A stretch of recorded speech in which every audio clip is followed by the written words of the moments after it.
The following podcast is a deep, shallow dive production. Okay, let's go. Happy Monday, everybody. Hope you guys had a great weekend. That was a very good football game yesterday. Hope you enjoyed the Super Bowl. What did I say? I said 27-17 Kansas City, 25-22 Kansas City. I did not predict overtime, but hey, not bad, right? Not bad. All right, what really quick on that. I'm trying to think any real highlights. Actually, the commercial I thought was the funniest was the Dunkin Donuts. I'll give it up to Ben Affleck. He was actually pretty funny in that. Man, I have to imagine they did that for free because that was an expensive commercial. You've got Ben Affleck, J-Lo, Matt Damon, Tom Brady, Fat Joe, Jack Harlow. Who else was in that thing? That's a serious payroll when it comes to talent fees. I mean, I seriously wonder because I think Dunkin Donuts is from Boston, and obviously Matt Damon and Ben Affleck are from Boston, and Brady as well with the Patriots. So I wonder if they really did it for free. Who knows? Anyway, all right, listen, wanted to kind of, I guess, talk a little bit more about some of the stuff I started on Friday in regards to, the Tucker Carlson and Vladimir Putin interview. And let me start off by playing a couple things, and then I'm not going to talk about this too much because, I did watch the interview. I listened to it one time, and then I watched it one time. God, I can't believe I did that twice. And, I will say this overall. Actually, before I play the clip, let me just say this. At the end of the day, one of my favorite phrases, if you cannot appreciate the fact that Tucker Carlson interviewed Vladimir Putin, that's just crazy. Why would you not appreciate that? This is the leader of, if you want to say one of the arch enemies of America, and he's granting an interview to a Western journalist. I mean, how do you not respect that? It's insane to me. It actually is what's the word I'm looking for?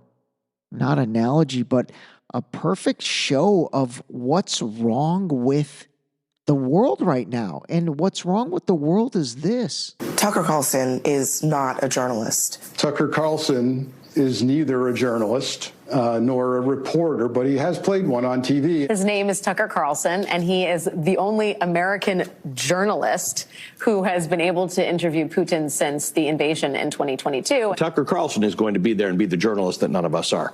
And I say, journalist in quotes. Yes. When I first heard that he was there, I just assumed he was there to get an award because there probably isn't an American who has done more for Vladimir Putin in the last couple of years than Tucker Carlson. The meeting of the Mutual Admiration Society over in Moscow. Indeed. There. Tucker Carlson doing the propaganda work of basically Russian state media for them. That is just so off. That was a variety of clips from places like CNN, MSNBC, other outlets. And, that's just so off. And more than anything, you know what it is? It is those reporters and journalists basically saying that the American public is stupid. And you're so stupid that you should not even be given a chance to listen to Tucker Carlson interview Vladimir Putin because you're so stupid. You don't even deserve the chance to take in that information and decide for yourself what you feel about that, which is just crazy. And again, it goes to, the propaganda that gets spread. And again, this is on both sides. I saw Fox News actually aired a clip and it said courtesy of Tucker Carlson Network. I thought that was pretty funny that they actually had to license a piece of that clip and probably pay Tucker Carlson Network some money to air that, considering they fired Tucker. But among that combination of clips I played you, the only thing that was true was Tucker Carlson is going to be there and be the journalist that none of us are. And although that guy was saying it as a joke in satire or facetiously, that was true. Tucker Carlson is absolutely the journalist that none of you guys are. And again, so here's the thing. So I listened to it. Here was my takeaway. Putin actually, it was actually interesting. He talked a lot about the history of Russia. Now, again, you're going to, someone will say, well, that's one-sided. That's his position on the history of Russia. Okay, that's totally fine. If you don't agree or you want to fact check them, then do your own research on the history of Russia to understand how Ukraine, really was a part of Russia for many years, to understand how there absolutely was a informal arrangement between Russia and the NATO countries that they would never accept Ukraine into NATO. And when that process started, that's when Putin did what he did. Now, again, I'm not a fan of Putin or pro-Putin or anything, but what I am is I'm pro taking in all the information and deciding for myself what I think. And what I found very just disappointing about the reaction of, although not surprising, I wasn't surprised, and this is kind of why I waited. I just wanted to see, but I think it's just an insult to the American people. I really do. And really people in general. This is a layer of the world, and let's say the journalist community and then other government officials. Obviously you had the Hillary Clinton quotes that I played for you guys on Friday. And then, everybody from Nancy Pelosi to Adam Schiff to Lindsey Graham to Mitch McConnell. By the way, all the career politicians, I hope you guys are seeing the common thread in that. But all these guys just, absolutely going to town on Tucker for even doing it. And that to me speaks volumes. It's almost exactly why I do want to listen to it. And it's exactly why I absolutely am interested in it, because I want to hear what he says, and I want to hear what it was, and I did. And, there were things that I found interesting. There was a lot of it that I didn't. But at the end of the day, I'm glad I listened to it, and I'm glad that I got that perspective, and I got to hear, a major world leader being interviewed. Like, for me, that was the most interesting thing. It was very interesting to see his body language during the interview. They use a translator, and I will say this, I've said this for years actually, I have a very hard time believing that Vladimir Putin does not know how to speak English fluently. That guy is highly intelligent. He's been in the game a long time, and obviously having cut his teeth towards the end of the Cold War and all that, in the 80s and 90s, there's no way he didn't learn English. You've got I think Ivan Drago even knew how to speak English. He knew how to say, "I'm going to break you," to Rocky and Apollo. So there's no way Putin does not know how to speak English.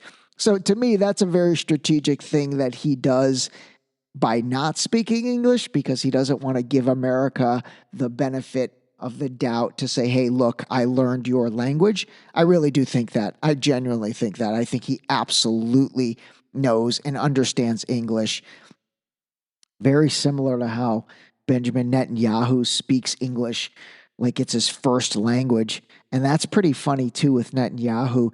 Whenever he wants to deliver the not so good news to the Israelis, he speaks it in Hebrew, and he does not do that interview in English. But when he wants to deliver his, propaganda narrative, he absolutely does that in English. That's pretty funny. These are all the little nuances, I'm telling you, that if you really start to pay attention to, you start to see through this stuff. You absolutely start to see through this stuff. And again, I hope you guys can get my, just perspective when I say, okay, A, yes, I did enjoy the Tucker Carlson Putin interview. And then B, at the same time, I think Putin's faking that he doesn't know English. So again, that's calling a spade a spade. That is being real about both sides of that. And I am real about both sides of that. And I think that exact same thing. So anyway, I doubt anyone will want to really spend your time going and watching that interview. It is interesting. There are a lot of clips. You can pretty much get the gist of the interview by going on Instagram or going on YouTube and checking out the various clips. I will say with the translation and the translator, it kind of loses its effect. I actually think Putin would be much better served if he, again, got rid of this facade that he doesn't speak English. I really think he knows how to speak English. I think he would get a much better, really a better response if it was coming from him and not a translator translating into English. All right, switching gears a little bit and talking about Mr. Netanyahu. I haven't really talked that much about the Israel-Gaza situation as of late. I may have peppered in a little here and there over the past, oh my goodness, seriously, like 50 episodes. How crazy is that? I think that first episode I did on October 8th or October 9th, which started the 9-part triple trilogy on the Israel-Palestine conflict, was episode number 34, and today is 104. God, that's amazing, actually. Holy mackerel. Anyway, yeah, I stopped kind of really talking about that. Well, definitely talking exclusively about it, which I did pretty much for those 9 episodes. But overall, I stopped talking even for the most part about it, although I've mentioned it here and there, just because honestly, unfortunately, I think people's attention spans were just done. And, I even had a few friends say, hey man, I love it. I know, I get it. It's very interesting. It's very I'm appreciative of the knowledge, but it's heavy. It's heavy. It's very heavy. And I probably lost some listeners due to the heaviness of it. But, that's okay. Hopefully they'll come back. But I did want to say that, if you have paid attention to what has been happening, I mean, it's just soul crushing. It's soul crushing what's happened to the Palestinian people. They've basically been driven south and now are in probably the final step of this. I really do think this is the final step of all this. And they're in a city called Rafah, and there's roughly 1.4 to 2 million Palestinian refugees there. And then Netanyahu now, and by the way, he basically said, go to Rafah, that's where it's safe. And now they are talking about invading and bombing Rafah. So give this a listen. Victory is within reach. We're going to do it. We're going to get the remaining Hamas terrorist battalions in Rafah, which is the last bastion, but we're going to do it. And in this, I agree with the Americans. We're going to do it while providing safe passage for the civilian population so they can leave. This guy is so full of shit. It's ridiculous. So really quick on that. First of all, this is all now coming because of pressure. The Biden administration definitely has changed course a little bit, and it's probably because they've lost so many votes, and public opinion, let alone the world's opinion, is so against Netanyahu and against Israel. And by the way, this is where I really do want to draw the line, or draw a line. Again, to me, it's not Israel. It's Netanyahu. It's him and this crazy right-wing extremist organization that he has empowered. It's these guys. I wouldn't even say it's the entire country of Israel, although some might say that because there are a lot of radical factions still. But anyway, what he was saying about, we've told him to, we've got to find the remaining Hamas. There's no chance they even know how many Hamas combatants they've killed. They're so full of it. This stuff, when you really take a critical eye to this stuff and you start to look at things through a different lens, and you remember once again the Steve Jobs quote, everything is being done by other human beings that are no smarter than you. Although in this case, Netanyahu's pretty smart. He might be smarter than all of us. You realize, you see the narratives. You really do. You see the narratives, and you see the strategic plays that they're doing. And in this case, for the first many months, they had no idea how many Hamas combatants they killed. Now they're saying, "Oh, we have to take out Rafah for the remaining combatants." I don't buy any of that. You've directed the Israeli Defense Forces to evacuate Rafah in advance of this ground invasion. There's an estimated 1.4 million people in that area right now.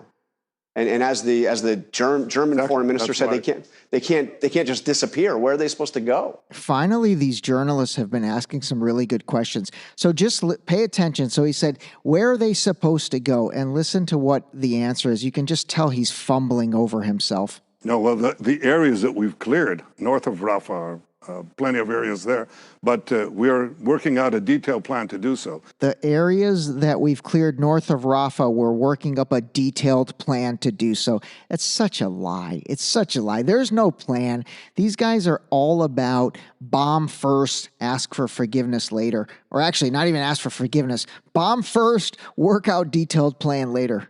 And that's what we've done up to now. See? He just admitted it.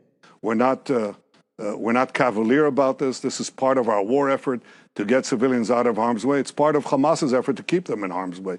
But we've so far succeeded, and we're going to succeed again. Those who say that under no circumstances should we enter Rafah are basically saying, lose the war. Keep Hamas there. Oh, man, I will say he's good, though. He's good. He really is. He really is. Their entire propaganda machine is good. It's very well thought out. It absolutely is. It absolutely is. It's kind of like, I'm going to have to try and study it and try and reverse engineer it and like turn it into some type of methodology. It's like the new version of The Secret. You pretty much you pretty much do what you want and somehow you're able to justify it. I don't know. But anyway, that was his interview on CBS Face the Nation. They're coming under a lot of fire. I will say this. I have seen a turn in the Biden administration for sure. Now, again, the problem is it's like they talk the talk, but then, they don't support a ceasefire, so they're not walking the walk. That's been what's going on in many cases. It's like whether it's Biden or Antony Blinken or John Kirby or whomever, they'll talk the talk, but then there's no walk, and they'll literally just continue to empower Netanyahu. I don't know, though. I don't know. Now we will see. And I will tell you this also has happened. Man, Trump is anti-Netanyahu. That original thought I had, which I put in episode 37, which talked about the two of them being BFF. I've definitely debunked my own episode, and Trump and him are not friendly at all. And Trump came out over the weekend and basically said we should no longer give any foreign aid to any country. If we give any country money, it needs to be in the form of a loan, and that includes Israel and Ukraine. So that was the first time he really kind of called it out like that. I was very impressed that he said that, because outside of Netanyahu, he still does have a lot of Israeli allies. So I was actually very, very surprised, and then also somewhat impressed that he called out, Ukraine and Israel, saying we should no longer provide foreign aid just by giving them money. Instead, we should do it in the form of a loan. All right, last thing for today, since I know you guys might have been drinking some coldies yesterday, you might be a little hungover today, and you don't feel like listening to too long of an episode. Although, gosh, I'm at 20 minutes already. Man, the yap train just keeps on rolling sometimes with me. All right, last thing I'm going to play for you. This was either on NBC or ABC. It seems like these networks, even though they, are well, whatever. These networks take their cue from the Biden administration, and when they start to see them changing their narrative, they change it right back. So give this a listen. Charlie, journalists are not permitted into Gaza to freely report on the war, and that has been the subject of court cases in Israel. So what restrictions did the IDF put on you? Yeah, Margaret, we cannot get into Gaza from Israel or from Egypt, for that matter, because the Israelis are holding all the cards. The only way you can get in is with the Israeli military on an embed. And what those restrictions mean is, obviously, by virtue of the fact that they're the ones who are showing you around, then they create the narrative of what you can see. And that particular one, we were there for maybe 2.5 hours. We weren't allowed to broadcast it for 24, 48 hours or even talk about it. There are embargo restrictions. In some cases, they want to see the material, but we never have it censored as such. They never tell us to change the shots. It has to do with security issues. This time, they didn't ask to see it at all. But the difficult part is that we don't have any. We're not free to roam. We're not free to get any of our own material or access and speak to anybody else there. And this is the third embed that I've had. I haven't seen a single Palestinian. I haven't seen any sign of life or death. Haven't been able to get to any of these humanitarian centers or hospitals. So it's been impossible for us to independently report what's going on there. All right, everybody. I mean, if that doesn't speak volumes, by the way, that was CBS Face the Nation. My bad. I looked again to see where the source of that was. So that was CBS Face the Nation. I mean, if that doesn't just tell you pretty much everything you need to know, and if at this point you are not calling a spade on what's going on over there, I might have to punch you in your snot locker. No, I'm just kidding. Anyway, all right, everybody. Call a spade. Have a good day. We got a good week ahead. Some interesting stuff coming on. And I'm working on a big idea. A big Ray D idea. And hopefully it'll come to fruition this time. Unlike the RFK Jr. Vivek great debate that never debated. Dude, those guys, I know they're regretting it. I know it. I know they're sitting there both regretting it. But RFK Jr. might get a second chance. That's all I'll tell you for now. All right, everybody, call a spade. This episode was brought to you by Boost Liquid Vitamins. Wake up, take your Boost, start your day. Drink your vitamins, build your immune system with Boost.